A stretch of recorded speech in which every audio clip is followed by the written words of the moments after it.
नमस्कार किसान भाइयों। मैं चंद्रपाल जोगी, सहायक तकनीकी प्रबंधक विकासखंड सिमगा। आज हम लोग ग्राम पंचायत जांगड़ा में आए हैं। मैं किसान भाइयों आप लोगों को अवगत कराना चाहूँगा कि वर्ष 2020 में ग्राम पंचायत जांगड़ा में सुरभि खाद्य सुरक्षा समूह का एक्सटेंशन रिफॉर्म 7वें योजना अंतर्गत पंजीयन किया गया था। एक समूह का निर्माण किया गया था। चूँकि आज विगत 6 वर्ष हो गए, ये समूह के द्वारा जो है अलग अलग संवर्ग में अच्छा काम किया जा रहा है, जैसे कृषि हो गया, उद्यानिकी, पशुपालन, मत्स्य पालन, और ये समन्वित एक एकीकृत खेती जो है समूह के द्वारा किया जा रहा है। तो आइए जानते हैं, हमारे सुरभि खाद्य सुरक्षा समूह की महिला अध्यक्ष हैं, उनसे कुछ बातचीत करते हैं और जानते हैं गतिविधि के बारे में। नमस्कार किसान भाइयों, मैं प्रतिभा वर्मा, सुरभि खाद्य सुरक्षा समूह की अध्यक्ष।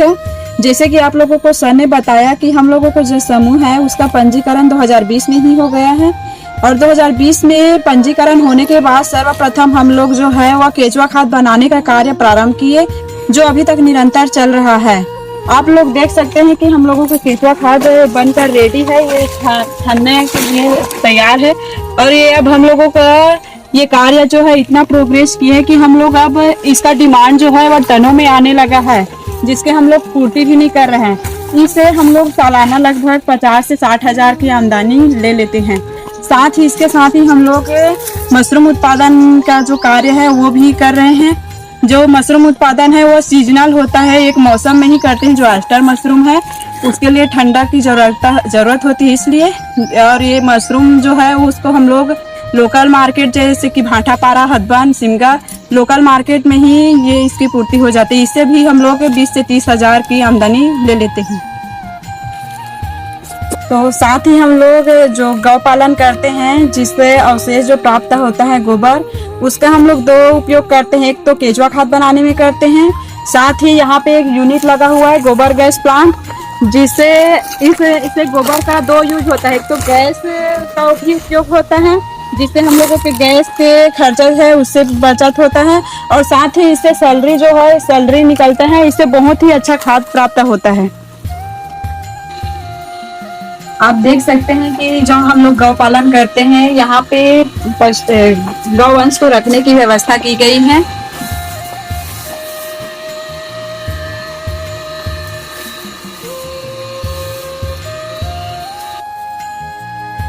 2020 में जब हम लोगों का समूह पंजीकृत हुआ, तब कृषि विभाग के अधिकारियों द्वारा हम लोगों को फलदार वृक्ष का पौधा दिया गया रोपण करने के लिए। और आज के डेट में ये फलदार वृक्ष से हम लोगों को आमदनी लगभग 20 से 30 हजार की आमदनी प्राप्त होती है। आप देख सकते हैं कि अमरूद का फलदार वृक्ष यहाँ पे पूरा लगा हुआ है।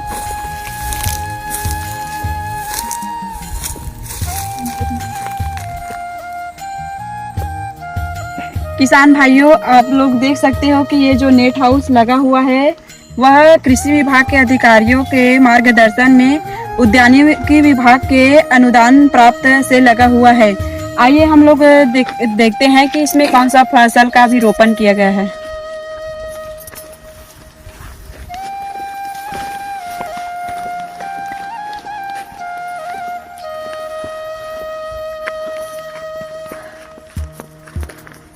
आप लोग देख सकते हो कि इसमें अभी भिंडी का जो है बीज डला हुआ है, इसमें निकलना स्टार्ट हो चुका है।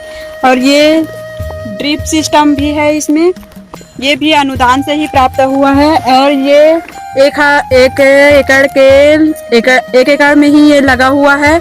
इससे हम लोगों को लगभग अभी तो स्टार्ट किए हैं इसमें लगाना, अब अनुमान है कि इससे 1 से 1.5 लाख की आमदनी हम लोगों को प्राप्त हो। किसान भाइयों, आप लोग देख सकते हो कि यहाँ पे 10 एकड़ के प्लाट में सरसों की जो है खेती किया गया है, जिसका जो सरकारी अनुदान से ही हो रहा है।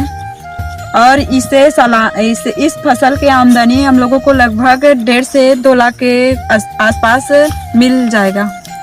इसी वर्ष ये सरसों के जो है फसल लेना स्टार्ट किए हैं, तो अनुमानित हम लोगों को वही है कि 1.5 से 2 लाख आमदनी। किसान भाइयों, आप लोग देख सकते हैं कि मत्स्य पालन विभाग द्वारा अनुदान प्राप्त हुआ, जिससे हमारे समूह द्वारा ये तालाब का निर्माण किया गया है। इसमें अभी 80 किलो के लगभग बीज डल चुका है और 6 से 7 महीने के अंतर्गत हम लोगों को 1 से 1.5 लाख रुपया इस मत्स्य पालन से आमदनी प्राप्त होने की संभावना है। किसान भाइयों, जैसे कि आप लोगों ने देखा कि हमारा समूह जो है पंजीकृत होने के पश्चात आत्मा योजना के अधिकारियों के द्वारा मार्गदर्शन में बहुत से कार्य किए, जैसे कि कृषि, उद्यानिकी, मत्स्य पालन, पशुपालन, बहुत से क्षेत्र में कार्य किए, जिससे हम लोगों को सालाना 7 से 8 लाख रुपए के आमदनी प्राप्त होते हैं। तो मैं बहुत बहुत धन्यवाद देना चाहती हूँ कृषि विभाग के अधिकारियों का, जो हम लोगों को सही मार्गदर्शन दिए, जिससे हम लोग इतना लाभ प्राप्त कर रहे हैं और हम लोगों को एक तरह से रोजगार प्राप्त हो रहा है इससे।